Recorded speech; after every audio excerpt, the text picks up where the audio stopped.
Y en este segundo bloque de MD Noticias recibimos con muchísimo gusto a Mariana Gómez Camponovo, médica epidemióloga, que hizo además su tesis de doctorando sobre dengue y se formó en Brasil justamente en este tema, cuando Brasil era un pico, ¿no? Tenía un pico de dengue y estudiando con especialistas al lado. Gracias por venir, por estar estos minutos aquí en MD Noticias. Bueno, al contrario, gracias por darle este espacio a un trabajo que hicimos hace tantos años, y voy a empezar por el final, como digo siempre, porque no me quiero olvidar de agradecer al Centro Internacional de Investigación de Canadá, que fue quien financió el proyecto, si no hubiera sido imposible.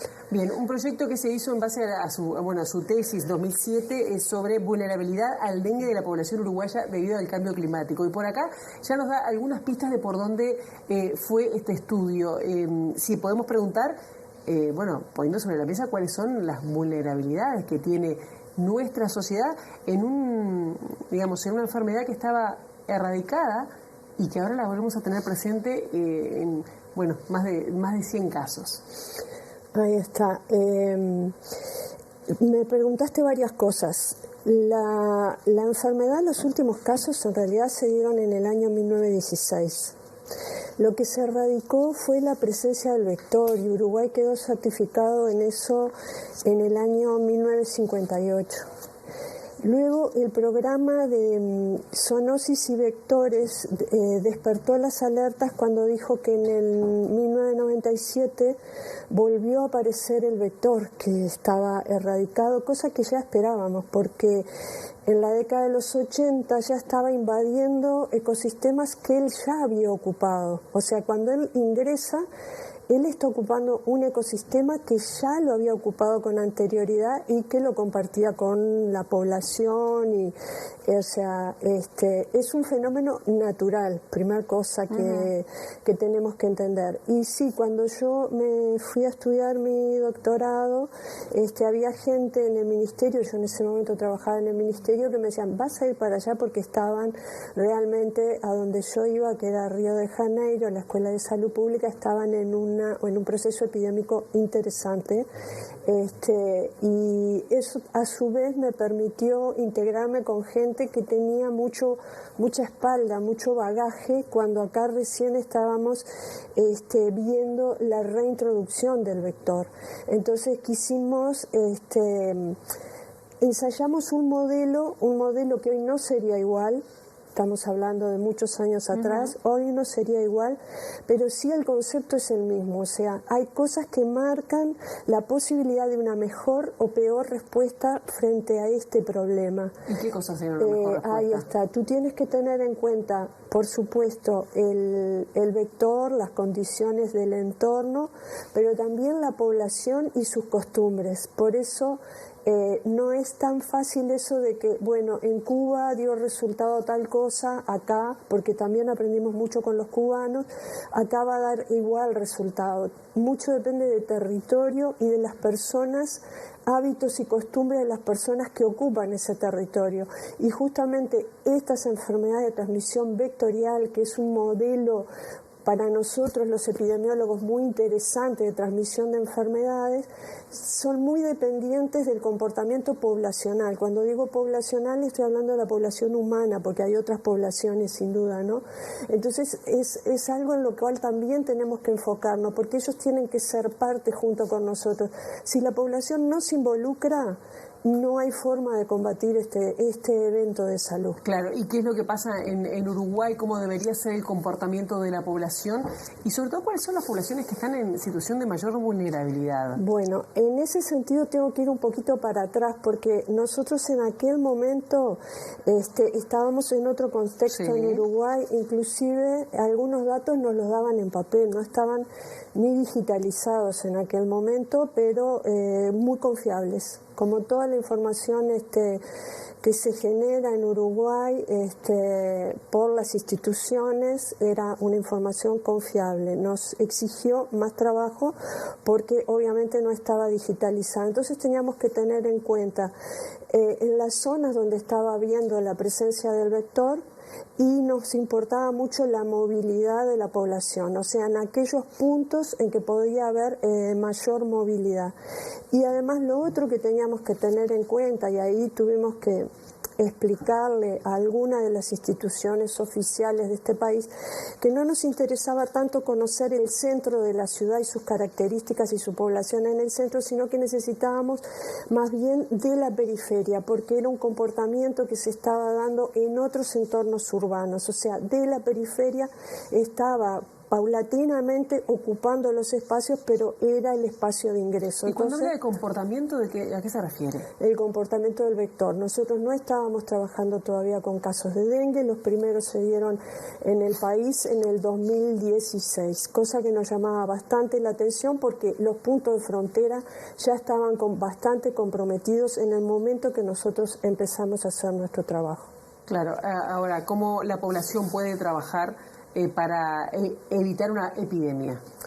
Bien, la situación en la que estamos actualmente, quien la puede calificar es sin duda el Ministerio de Salud, pero ya es una situación de alerta, podemos decir, porque cuando tú tienes un número inusual más allá de lo esperado para la epidemiología en particular, se nos prende en la amarilla y ya estamos pasando a la roja y entonces tenemos que estar con los equipos de campo.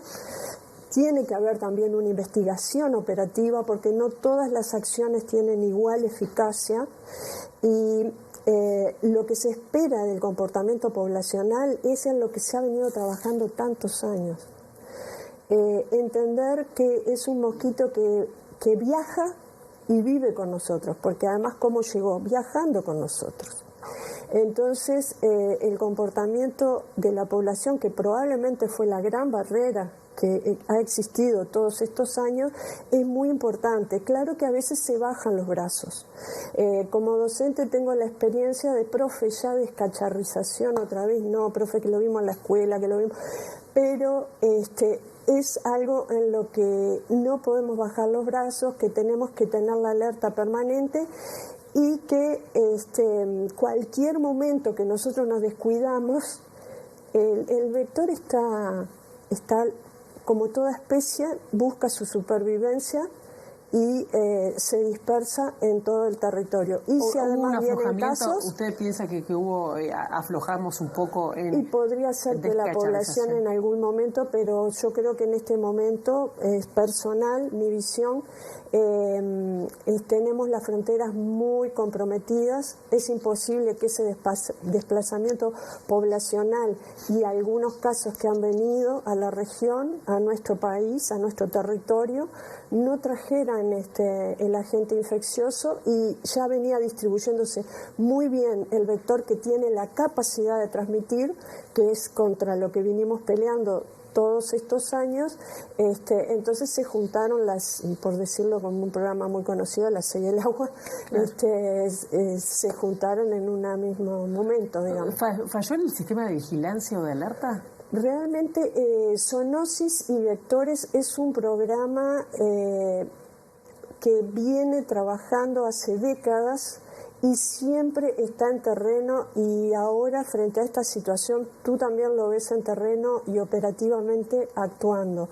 Tal vez el llamado de atención es a veces tenemos una sábana corta para financiar programas y cuando uno viene dando resultado no le damos todos los recursos que necesita. No sé si en la situación actual, solo un llamado de atención de que hay programas que, si bien son eficaces, necesitan tener los recursos necesarios a lo largo del tiempo y no bajar los brazos. Con respecto a la experiencia que usted tomó en el caso de Brasil, conoció el caso de Cuba, por ejemplo, ¿cuál sería la mejor manera? Leí sobre Cuba. Leyó sobre Cuba, que Cuba además tiene hace mucho tiempo dengue. Exacto. ¿Cuál sería la manera? Seguir, ni que hablar, sacando agua de los recipientes, no hay vacuna, no funciona la fumigación. Bueno, de mi lectura con relación a las vacunas, entiendo la recomendación, es mi lectura solamente personal, entiendo la recomendación que se hizo, porque los niveles de incidencia todavía no son tan importantes en la población, porque una de esas vacunas, cuando muestra mayor eficacia, es cuando ya se tuvo anteriormente exposición a la enfermedad, y nuestra hipótesis de trabajo sería que la población uruguaya en este momento es una población muy susceptible, que muy pocos han experimentado la enfermedad, o sea que la mayor eficacia que demostró una de esas vacunas en nuestra población no la podría no tenerla. Lo digo como lectora de la información que hay disponible. Y vuelvo a plantearle el tema que le planteé al principio, la vulnerabilidad del dengue de la población uruguaya. No todas las personas o no todas las poblaciones del país, ni todas las ciudades, están en la misma, y le pregunto, sistema de vulnerabilidad. ¿Dónde hay más riesgo o están más expuestas?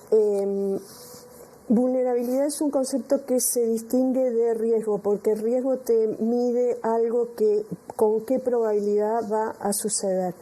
Cuando medís vulnerabilidad también medís capacidad de respuesta. O sea que no solo te centras en el riesgo, sino en la capacidad de respuesta. Y lo que te estoy respondiendo tiene que ver en términos poblacionales, o sea, con una mirada de salud pública. Y en ese sentido es que nosotros en nuestro trabajo tomamos elementos que provenían de esas prácticas, de esas costumbres poblacionales, datos que son relevados en forma permanente, y por otro lado datos ambientales. Luego también ensayamos modelos con una forma una de las formas de probabilidad que no es la frecuentista, que era integrando variables meteorológicas, otro dato que nos costó también, estoy hablando casi 20 años atrás, que se entendiera por qué como sector salud teníamos que tener acceso a esos datos y qué tipo de datos teníamos que ser muy precisos en cómo los queríamos, y realmente para nosotros fue un aprendizaje interesante. Y ni hablar de poder armar los modelos, que son bien complejos. Mariana, se nos acaba el tiempo, yo te agradezco muchísimo, no será la última vez que te convoquemos para hablar de este tema, porque bueno, tú has estudiado mucho. Yo ahora estoy estudiando por eso digo que has estudiado mucho, digo, con respecto desde tu tesis y bueno, especialista destacada. Gracias. Bueno, muchas gracias a ustedes por el espacio. Por favor.